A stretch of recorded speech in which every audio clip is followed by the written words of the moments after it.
Virul შექმნებია და რომ ჟარგონით რო თქვა გაგისწორებენ რა იყო ბოდიში მოიხადა კაცმა თუ გახსოვ მე სულ გონია რომ ჩემთვის მე ყოველთვის ლექსის ვიღმა ჩემ სიუჟეტებს ვქნი რომ გალაქტიონი შეხვდა მურმა ლევანიძეს ახალგაზრდას ვერის თვით წარმოგიდგენია წამიყო ერთი აპერო სიგარეტი თქვა კი ბატონო თავარი რეპლიკა რა არის ამ ლექსში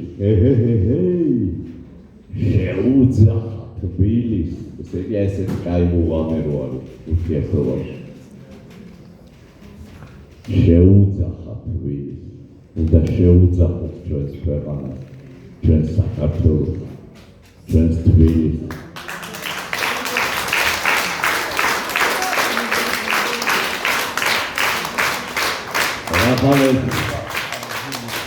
ძვირფასი ხალხი გავიქცევენ და მე სპექტაკლი როცა მახმოვე ეს აი ამ ლექსებით მონოსპექტაკლი რუსთავის თეატრში მე რომ თავდება მე კიდე რამოდენიმე ლექსს ვკითხულობ რომელიც პროგრამაში არ არის ჩამჩნარი რა იმ სიუჟეტში როგორც ამახაგებული ხოდა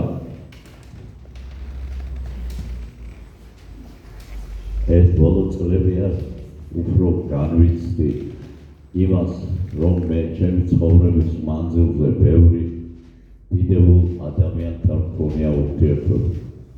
ჩემს პროფესიაში წარმოგიდგენია ეროსის გვერდით რო იქნები, რამაზის გვერდით, გოგი გეგეჭკორის, კარლოსი, ედიშერის, გურამის, სალომეს, მედია ჩახავაც, რა ვიცი, ზინასთან, კინოში თეგის არჩევაზე უძვირფასესი ადამიანი ლია ელიავა, რა ვიცი, ვისთან არ მქონია პატარა სიუჟეტი მაინც ან კინოში, ან ვასო გოძიაშვილთან წარმოგიდგენიათ სტუდენტი რო ითამაშებს ვასო გოძიაშვილის შვილს, რა უხიადი კაცი უნდა იყო, რომ იქიდან ვერაფერი ვერ აიღო და ვერ გააგზელო აი ამდენ დიდებულ ხალხთან ერთხელ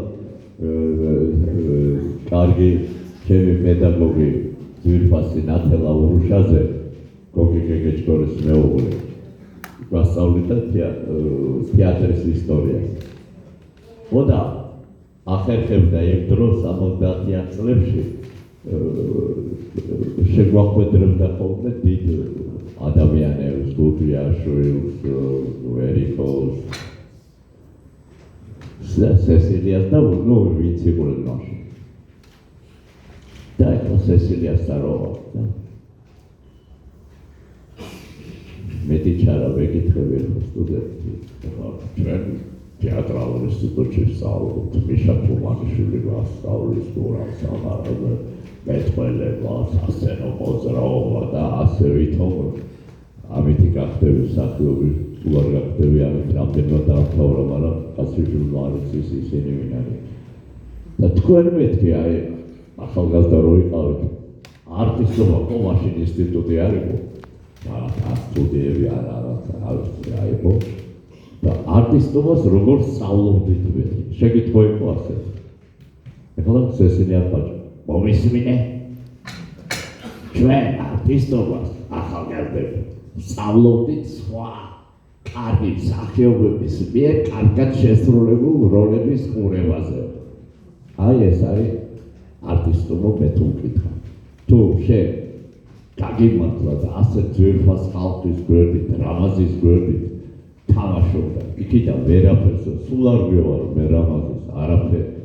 იცით რამდენი რაღაცები ავიღებისგან, ჯერ ერთი როგორ ემზადებოდა, როგორ აიდუღებდა თავს. საგრემროში რო იჯდა, რო იკეთებდა გრიფს, რაღაცას მოყვებოდა, რომ როგორმე აღმაფრენის გრადუსამდე მიეყვანა თავისი თავი, რომ მე სცენაზე გავასულიყო და რაღაც საოცრება მოეხდინა. აი ესა რამაზის, რომელიც სამ რაღაცას ერთად ფლობდა, თავის როლს, იქ სიტუაცია თუ რაღაცა უბედურება მოხდებოდა, იმას არ გამოარებდა და იმ წუთში იქვე ხურდას მომცემდა და მაყურებლის რიტმს, ატმოსფეროს გზნობდა, როდის მოემატებინა, როდის დაეკლო, როდის ემოცია უფრო მეტი მიეცა, როდის იმპროვიზაცია, აი ეს ძალიან შეეძლო ამას. ხო და აი ახლა მინდა